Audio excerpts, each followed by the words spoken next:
Et pour aller plus loin, je me tourne vers vous, Gauthier Rabinski. Bonjour Bonjour Gauthier. Elisabeth. Cette grande messe diplomatique, elle a pour but d'avancer toujours sur les questions de sécurité et de défense sur le continent européen, dans le contexte déjà très tendu avec les Américains, après évidemment les annonces de retrait de troupes. Oui, des annonces qui sont au fond choses attendues, c'est ce que disait, je crois, Kaja Kallas, la chef de la diplomatie européenne. Simplement, on ne sait pas toujours quand elles tombent, ces annonces, puisque Donald Trump, dans son discours, avait été plutôt apaisant la veille, et le lendemain, il dit, bon voilà, je retire 5000 soldats d'Allemagne. Ça n'est pas énorme, mais c'est un signe important, et puis c'est un signe de représailles vis-à-vis du chancelier allemand qui avait dit... s'hasardant, se risquant à un peu d'audace, qui avait dit on voit bien que les Américains n'ont pas de plan précis. Alors, cette idée de Yerevan de se retrouver autour finalement d'un intérêt commun, on dit bah oui, bien sûr, c'est capital. Simplement, la dimension que prend et l'urgence qu'a maintenant qu'ont des démarches européennes spécifiques fait que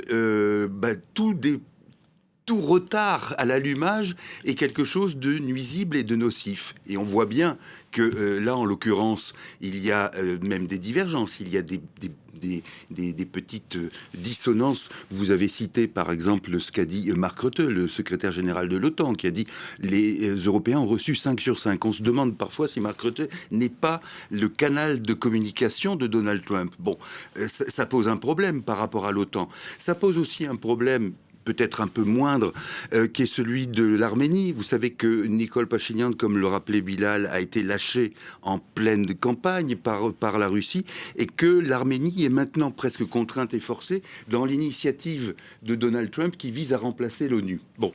Vous voyez, il y a quantité de problématiques comme ça. Vous avez aussi un certain nombre de pays de l'ex-glacis soviétique qui ont fait une confiance absolue aux États-Unis pour se défendre et qui voient bien aujourd'hui la nécessité de réarmer. Est-ce qu'au fond, et c'est là la question que pose la vôtre de question, quand Donald Trump dit je lâche tel ou tel pays, ou ces Européens qui ne dépensent pas assez, je les laisse se débrouiller, est-ce que c'est pas ça l'objectif? Puisque la réponse européenne, même si elle est compliquée, c'est de dire il faut qu'on prenne en charge notre destin, il faut qu'on s'arme, il faut qu'on travaille sur les armées, par exemple l'Allemagne, d'ailleurs au premier rang. Est-ce que finalement c'est pas l'objectif? Est-ce que c'est pas obéir en quelque sorte à l'objectif de Donald Trump qui, par des voies détournées, incite l'Europe à finalement à se prendre en main? Et ça ne serait pas le plus dommageable. Depuis Yerevan, en tout cas, le président français a écarté ce matin toute participation à la dernière initiative américaine. Dans la nuit, effectivement, Donald Trump a annoncé le lancement d'une opération pour débloquer des navires dans le détroit d'Ormuz. À partir d'aujourd'hui, la marine américaine est censée escorter à travers le passage les bateaux des pays n'ayant rien à voir avec le conflit au Moyen-Orient. L'Iran, depuis, met en garde. Toute intervention américaine sera considérée comme une violation du cessez-le-feu. Marc Pope. Face aux pressions américaines, l'Iran refuse toujours de plier. Téhéran prévient même que tout passage en force dans le détroit d'Ormuz signifiera la fin du cessez-le-feu, comme le rapporte la télévision d'État iranienne. Le général Ali Yadollahi a dit « Nous mettons en garde toute force armée étrangère, en particulier l'agressive armée américaine. S'ils ont l'intention de s'approcher du détroit d'Ormuz ou d'y pénétrer, ils seront ciblés et attaqués. » L'Iran réagit ainsi à l'opération baptisée Projet Liberté, annoncée quelques heures plus tôt par le président américain Donald Trump sur son réseau Truth Social. Les contours restent flous, mais le président américain veut guider les navires hors du détroit. Des pays du monde entier ont sollicité l'aide des États-Unis afin de libérer leurs navires bloqués dans le détroit d'Ormuz. Ce conflit ne les concerne en rien. Dans l'intérêt de l'Iran, du Moyen-Orient et des États-Unis, nous avons assuré à ces pays que nous guiderons leurs navires hors de ces voies navigables restreintes, afin qu'ils puissent reprendre leurs activités en toute sécurité. Des destroyers lance-missiles, une centaine d'aéronefs et 15 000 soldats doivent être déployés. Un échange tendu alors que les discussions entre Washington et Téhéran semblent pourtant se concrétiser autour d'un nouveau plan iranien en 14 points. Il prévoirait notamment le retrait des forces américaines et la levée du blocus du détroit d'Ormuz dans un délai de 30 jours. Notre plan est exclusivement axé sur la fin de la guerre.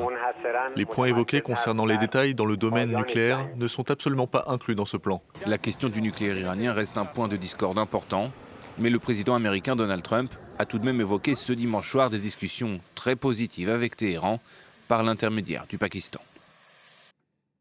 Voilà, ce matin, l'agence de sécurité maritime britannique annonçait qu'un tanker avait été touché par des projectiles non identifiés. À l'instant, l'agence de presse iranienne Fars évoque 2 missiles tirés. On sent quand même ce regain de tension là dans le détroit d'Ormuz. Gauthier, il est toujours aussi ambivalent. Donald Trump, il prend le risque de provoquer une nouvelle réaction de l'Iran, alors qu'il disait cette nuit dans le même ton avoir des discussions très, très positives avec la République islamique. Oui. Alors, positive sur quoi? Posons-nous la question. Les Iraniens eux-mêmes disent que ça ne porte absolument pas sur le nucléaire. Donc, sur quoi ça porte? Sur le détroit d'Ormuz finalement la fin de cette guerre. Mais très bien, tout le monde s'en réjouira si on aboutit à quelque chose. Mais au fond, ce qu'on est en train de faire, c'est aboutir à la situation ante, celle d'avant la guerre. Exactement la même, et d'ailleurs tout le monde se poussera un ouf de soulagement si on y parvient à nouveau, parce qu'on se dira on est passé à côté du pire, mais au fond on peut aussi se demander tout ça pour ça. La parole de Trump dont vous signalez qu'elle est ambivalente, ce sont des termes polis que vous employez, elle tient à la fois de la volonté du personnage qui est de mener, au fond, d'être à la tête de l'échange, à la tête de ce qu'il faut penser ou ne pas penser.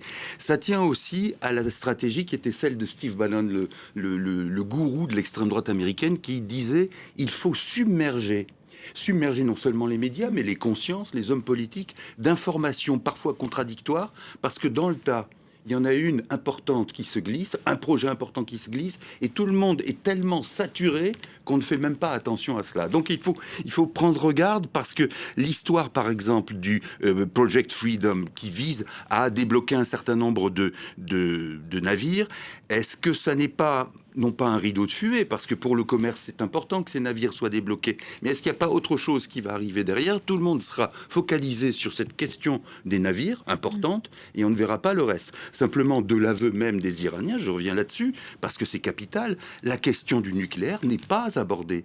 Or, pourquoi, entre autres, les Américains se sont-ils mis en guerre, si ce n'est pour aborder cette question d'une manière ou d'une autre?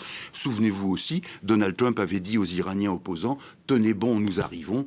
Tout ça, c'était de la poudre de perlimpinpin, comme aurait dit un célèbre ministre de l'Intérieur français. Merci beaucoup.